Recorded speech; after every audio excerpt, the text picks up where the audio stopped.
ラウドネスとともに日本が誇る本物のアーティスト再結成バウワウのライブが2025年1月8日9日東京ドームシティホールで行われました。王の帰還、まさにその名にふさわしい堂々たるライブでした。日本国内の音楽界において本物とはいかなるものか、それをまざまざと見せつけた素晴らしい演奏でした。この動画では1月9日に行われたこの伝説のライブについてのささやかな試験を速報でお伝えします。なお、編集及び表記の都合上、敬愛するバウワウのメンバーの皆様への継承は省略させていただきます。どうかご了承ください。バウワウは昨年6月、2023年に亡くなったオリジナルドラマー、新見敏弘さんの一周忌追悼と、ファーストアルバム、ビート・オブ・メタル・モーションのリリース40周年を機に、14年ぶりの復活ライブを行いました。その反響は絶大で、追加公演として1月8日、9日に東京ドームシティホールでライブが決定。チケット販売は争奪戦だったといいます。さて当日、会場に到着するとすでに異様な雰囲気に包まれていました。グッズを求めるための長蛇の列、そして並んでいる方々の年齢層を見ると、まさしく1990年代に熱い青春時代を送ってこられたとみられる面構えも立派な紳士、淑女の群れがありました。それぞれにそれぞれの人生を送ってこられた、その年輪を感じさせました。会場に入ると、一度は見たことのある往年のミュージシャンたちの顔もあり、このライブへの期待感の高さがうかがえました。帝国通り暗転となり、オープニング SE が流れます。聞き慣れた山本教授のギターサウンドをモチーフとした壮大なオープニングから、なんとオープニングナンバーは個人的に最も再演してほしいと願っていた強引セインでした。1986年1月22日の夜にタイムスリップしたかのような、まさにあのサウンド、本当に何年かぶりに鳥肌が立ちました。山本教授のギターにオーバーラップしてくる瞳元気のシャウトですでに会場は大興奮となりました。上下につられた巨大なラインアレイシステムの影響でしょうか、大変バランスの良いサウンドとエッジの効いたパワフルな音圧が心地よく、会場に見事にフィットしていました。強引セインの濃厚な演奏が終わり、観客があっけに取られていたのもつかの間、山本教授の超絶タッピングからのサイレンソングになだれ込みます。 BPM がかなり近めの2曲をさらっと並べてくるところが凄腕バンドの真骨頂でしょう。アルバムサイクロンの世界観をあっという間に観客に再認識させました。バウワウ帰ってきたぜからの昨日もやったんすけどねで会場の大爆笑を誘った瞳元気の MC からの You are the one for me でしたが、この曲をビシッと決めたかと思ったその刹那、ここでなんと山本教授がもう一回やっていいですかとコール。なんと我々は You are the one for me を2回見れることとなったのです。アーティストの名誉を守るため細かい事情は伏せますが、しかし瞳元気が再びタイトルコールした瞬間、今度は天才渥美レイが怪しい動き、鍵盤のプリセットお次の曲にセッティングしてたのよなどのやり取りがあり、バウワウのリハをそこで見ているかのような朗らかな空間を共有できたのです。しかし再演された You are the one for me がまさに完璧で、シャッフルって本当に日本人に合うんだよななどと妙に感心してしまいました。そして山本教授、瞳元気、渥美レイが出会ったということがとんでもない奇跡だったんだなと痛感しました。もちろんボトムを支えるリズム隊も信じられないくらいの分厚さで、特に山本教授から18の時からの仲良しですと紹介されたドラマー岡本敦夫は、オリジナルドラマー新見敏弘への深いリスペクトを感じさせながらも、新見よりも若干後ろ乗りの、それでいて幅のある多彩なドラミングでフロントマンの3人を絶妙に支えていました。ラブワークスでは曲中盤の瞳元気のソロ風フレーズからのブレイクに集まった観客が一人も声を出さず、シャウトからのサウンドインを邪魔しなかったことに対する感想が瞳元気から語られました。昨日も言ったんすけど、私のシャウトの前、曲が終わったと思わず待っているところが2だねと。そしてコンサートはアイブトゥローイでアラウェイ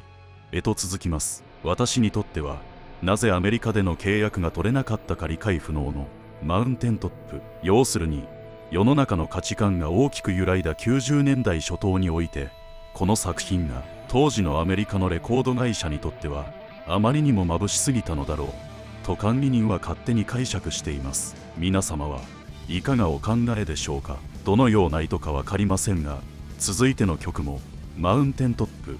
となりました。改めてアルバム全体を聴き直すと、バウワウのメンバーにとってこのアルバムでダメならしょうがないかと思わせるほどのクオリティとメッセージ性がありました。ご承知の通り、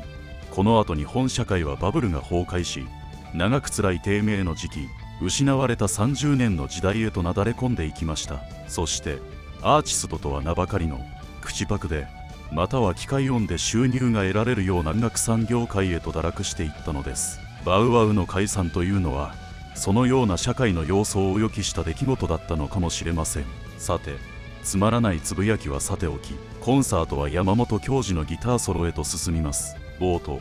僕ももう70なんですと吐露して観客を驚かせた山本教授が、観客を気遣い、どうぞ座ってくださいと促します。ギターの素晴らしさはもちろんですが、このような山本教授の人間性の奥深さ、経験から来る確かな自信を感じさせました。ギターソロではボトルネックや E バウを効果的に駆使し、ギターサウンドの可能性の無限さを遺憾なく発揮していました。特にディレイサウンドとハーモナイザーを組み合わせたオーケストレーションは秀逸で、山本教授の音楽家としての才能、サウンドクリエイターとしての能力の高さに感動しました。まさに心と指が一体化しているような、そして体とギターが一つになった、まさに芸術的なサウンドでした。座って聴かせていただいたことから、心地よいクラシックサウンドを聴いてるような感覚にとらわれました。昔リッチー・ブラックモアが語っていたクラシックというのは体全体ではなく内面で感じ取るものなんだ、だから座っていても十分に興奮できるんだという趣旨のコメントの意味を改めて感じました。そして再びバンドが登場し、瞳元気の山本教授のコールの後、ペダルベースシンセサイザームーグタウラス3を駆使した山本教授のイントロからナイトレスシティへ突入。会場の大合唱とともに第1部の幕引きが行われたのでした。きっかり25分の休憩後、現れたのは瞳元気ただ一人でした。控えめにロックコンサートなんだけどアカペラ1曲長めにと英語公文帳に語られた MC から瞳元気の力強くも切ないまさに上質な歌声を披露していました。実は近くに瞳元気のこと先生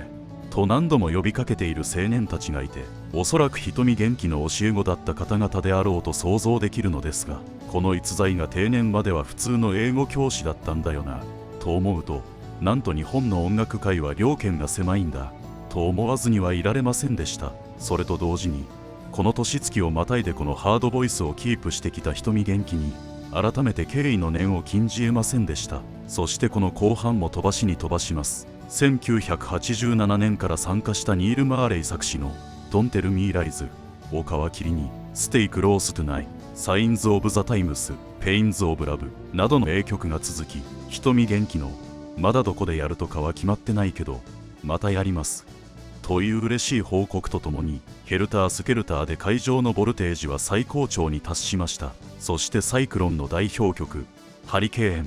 と続き、本編ラストのショット・イン・ザ・ダークで往年の山本教授と渥美レイのバトルが展開されました。当然のことながらメンバーがステージを去る前からアンコールを求める拍手は鳴りやまず、なんとUK、エイジアのジョン・ウェットン作詞の Don't Leave Me Now からアンコールはスタート。ショック・ウェーブスと続き、合唱するために作曲されたかのような Rock Me Nowをもって感動のステージはついに幕を閉じました。山本教授がステージ上でマイクを通して語っていたのは、再結成バウワウをつなげた新見敏弘さんへの感謝、我々オーディエンスに対しての感謝の言葉でした。ここまで芸能生活を続けられてきたこと、そして不可能と思われたバウワウ再結成が叶ったこと、1000人規模の会場からこんなにも広い会場に建てたこと、そしてこの感動を全てのバウワウファンと共に分かち合えていること、言葉一つ一つに重みがありました。しかしこの感動の時間は